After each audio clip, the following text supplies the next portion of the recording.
बड़े जोर से जय बोलिए तभी भगवान हमारे भी द्वार आएंगे, घोरांग भी पहुंच जाए। इतने जोर से जय बोलिए कि हमारे घोरांग में भगवान बांके बिहारी प्रकट होकर नृत्य करने लगे। प्रेम से बोले विदुर जी महाराज की, कृष्ण कन्हैया लाल की।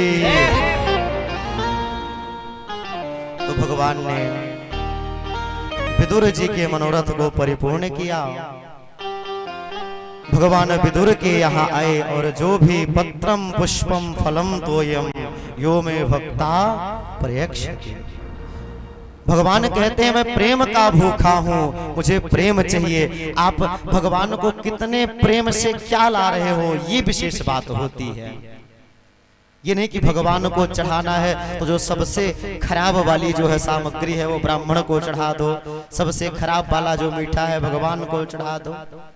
आपके अंदर तो ये भाव होना चाहिए कि जो सबसे बढ़िया वाली चीज है वो भगवान को निवेदन करना। आपके भाव के भूखे, प्रेम के भूखे, प्रेम ते प्रकट होए मैं जाना। वो परमात्मा प्रेम से प्रकट होता है।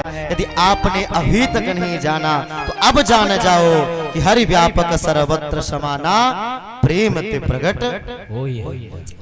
आपके प्रेम के भूखे हैं। आपका पैसा नहीं चाहिए, आपका धन भी रखे रहो, सब कुछ रखे रहो, लेकिन आपका प्रेम चाहिए। और जब भगवान से प्रेम हो जाएगा, उसी प्रेम के भगवान भूखे। और भगवान प्रेम करने वाले को ही मिलते हैं, जरूरी नहीं कि कोई ज्ञानी को मिल जाए, ये भी मत सोचना। ज्ञानी को भी मिले इसकी कोई गारंटी नहीं है। बड़े बड़े संत महात्मा आंख बंद करते रहे, नाक बंद करते रहे, जंगल में जाकर के तपस्या करते रह गए। और राम जी सरकार हमारे दशरथ जी के आंगनों में घूमने लगे, टहलने लगे। तो जरूरी नहीं कि ज्ञानी को भगवान मिलेंगे। तो कहा महाराज ज्ञानी को नहीं मिलेंगे तो किसको मिलेंगे? शायद भगवान किसी ऊंची जाति वाले को मिलते हो। अरे यदि ऊंची जाति वाले को मिलते, ऊंची जाति वाले को भगवान मिलते तो विदुर जी कौन सी ऊंची जाति के थे? ये तो दासी के पुत्र थे, इनको कैसे मिला? रैदास जी को कैसे मिले? ये तो शूद्र में थे, रैदास जी को भी मिल गए भगवान। सबरी कौन सी ऊंची जाति की थी? भीलनी थी। तो कहा अच्छा ठीक है, भगवान ऊंची जाति वाले को नहीं मिलते, ज्ञानी को नहीं मिलते, तो शायद भगवान मिलने से पहले जो है निश्चित रूप से कहीं ना कहीं जो है भगवान देखते होंगे कि कितना बड़ा विद्वान है। कहा विद्वान को भी नहीं मिलते हैं, विद्वान को भगवान नहीं मिलते। उद्धव जी जो है विद्वता का जो है पट लेकर के घूमते रह गए, अपने ज्ञान का अभिमान रहा, लेकिन बाद में ज्ञान का अभिमान दूर हो। अच्छा एक बात बताता हूं आपको, अज्ञानी कौन है? अज्ञानी कौन है? कौन है अज्ञानी? यदि पूछा जाए कि अज्ञानी कौन है, तो मुझसे यदि पूछा जाए तो मैं कहूंगा कि जो अपने आप को ज्ञानी मानता है, ज्ञान का जिसको अभिमान हो जाए, वही सबसे बड़ा अज्ञानी है। जिसको अपने ज्ञान का अभिमान हो जाए कि मैं ज्ञानी हूं, तो समझ लो कि सबसे बड़ा ज्ञानी वही।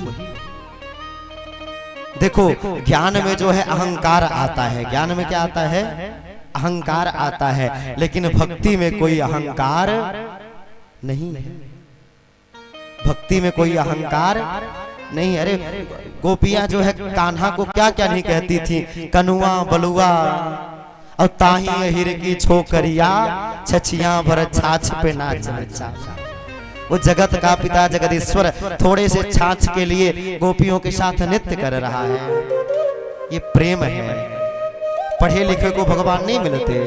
गोपियां कोई विश्वविद्यालय में पढ़ने नहीं गई थी, कोई विश्वविद्यालय से बीए या एमए की हो, ऐसा नहीं है महाराज। गोपियां पढ़ी लिखी ना थी, फिर भी हमारे बिहारी को पा गई, कृपा को प्राप्त कर ली।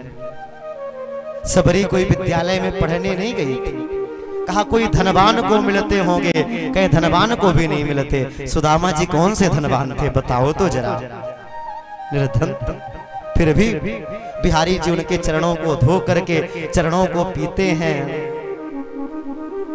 किसी ने कहा अच्छा यदि धनवान को भी नहीं मिलते, बुद्धिमान को भी नहीं मिलते, ज्ञानी को भी नहीं मिलते, तो शायद जो बहुत बड़ा बलशाली हो उसको मिलेंगे। तो कहा ऐसी की भी कोई गारंटी कार्ड नहीं है। जो कंस के पिता थे, क्या नाम था? कंस के पिता का क्या नाम था?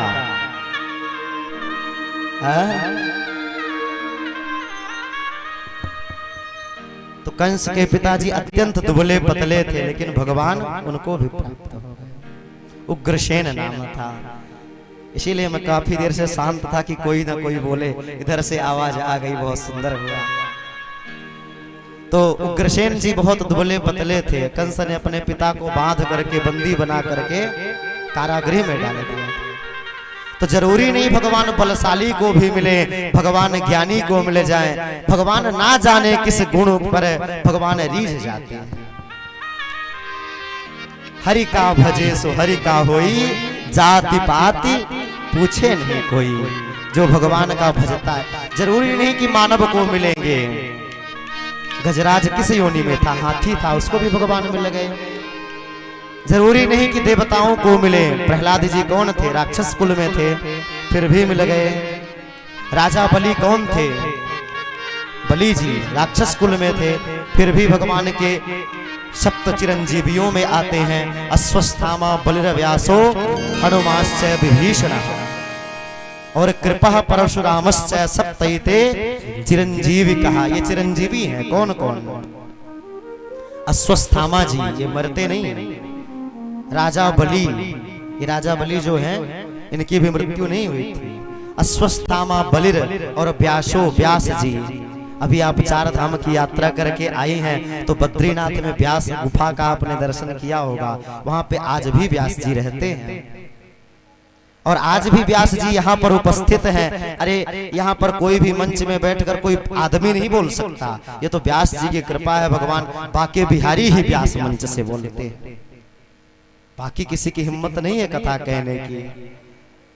तो अश्वस्थामा जी, राजा बलि जी, व्यास जी। अश्वस्थामा बलिर व्यासो और हनुमाश्च विभीषण, हनुमान जी, विभीषण जी और कृपा परशुरामश्च, कृपाचार्य जी और परशुराम जी। ये सप्तैते चिरंजीवी का है, 7 लोग चिरंजीवी।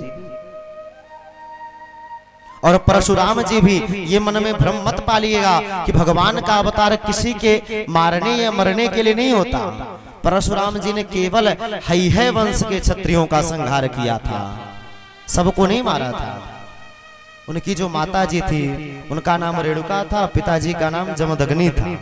जमदग्नि के बेटे थे और भगवान के अंश थे, तो भगवान किसी को व्यक्तिगत दुश्मनी से नहीं मारते। आजकल लोग कहते हैं जय ब्राह्मणवाद, जय परशुराम, जय परशुराम। अरे ब्राह्मणों के जो है तो प्रमुख जो हैं वो परशुराम जी ना हो करके ब्राह्मणों के तो प्रमुख जय लंकेश कहते हैं। अरे रावण नहीं कहना चाहिए, जय लंकेश कहने की आवश्यकता नहीं। ब्राह्मणों के जो आदर्श हैं वो रावण नहीं हो सकता। यदि रावण ब्राह्मणों के आदर्श पुरुष होते तो तुलसीदास जी चाहते तो रावणायन लिख देते, लेकिन तुलसीदास जी रावणायन नहीं लिखते। तुलसीदास जी क्या लिखते हैं? रामायण लिखते हैं। यदि वो ब्राह्मणवाद करते तो रावणायन लिख देते हैं। वाल्मीकि जी ब्राह्मण थे।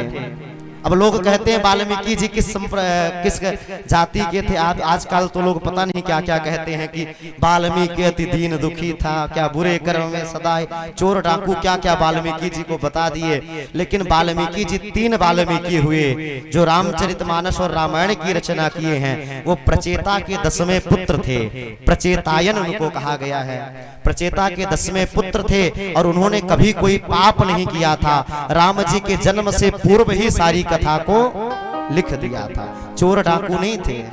आजकल के तो टीवी वाले ना जाने धारावाहिक दिखाने के लिए क्या क्या दिखा देते हैं कि वाल्मीकि जी चोरी करते थे, डाकू थे, क्या थे। उन्होंने कभी कोई पाप नहीं किया। वो प्रचेता के 10वें पुत्र थे। और अंत में जब जाते हैं तो सीता के समक्ष प्रतिज्ञा भी करते हैं कि हे राम जी, मैंने जीवन में कभी कोई पाप नहीं किया, यदि ये बात सत्य है तो आप सीता को अपने चरणों में स्थान दे दीजिए। तो वाल्मीकि जी चोर डाकू नहीं थे, प्रचेता के 10वें पुत्र।